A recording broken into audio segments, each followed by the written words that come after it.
A Story of the Lost Atlantic.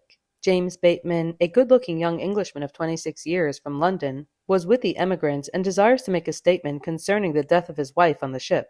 He was the only passenger who was able to bring his wife on deck, all of the others being drowned below steers. His statement is as follows. On the 1st of April, 3 o'clock in the morning, I was awakened with my wife by hearing the ship strike. I heard them say it was only the noise of the anchor and that we were in port in Halifax. I and my wife ran upstairs nearly naked to the door, but the sailors were guarding it and said they had orders to keep all below. I burst open the door against the men, and my wife and I fell upon the deck. At this minute they were firing the last rocket, and Mr. Ryan, a passenger, was trying to launch a boat. I got into the boat with my wife when the sailors came and said they would split our heads open if we did not get out. I naturally preferred to stand my chances on deck rather than be killed in the boat, so we obeyed them and got into the rigging. My wife and I held on to the rigging, and just as we got hold fast, the ship keeled over, and we were suspended in the air by our hands. My wife was 22 years of age, a strong woman, and I pushed her into the rigging again.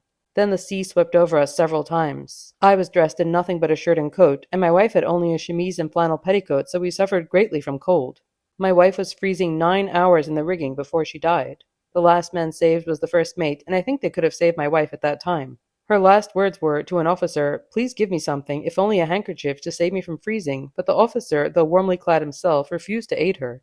A Halifax paper gives the statement of First Officer Frith, to the effect that he stayed by my wife until she perished.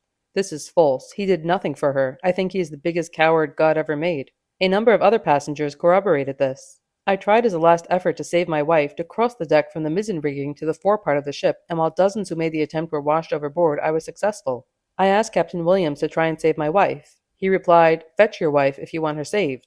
But that was impossible, as I could not cross the deck again. A lot of sailors cried, "Save the women," but none dared try. It was too late. When I last saw my wife, she was frothing at the mouth and nearly dead. We were bound for Boston. I am a bricklayer by trade and have no friends in the city.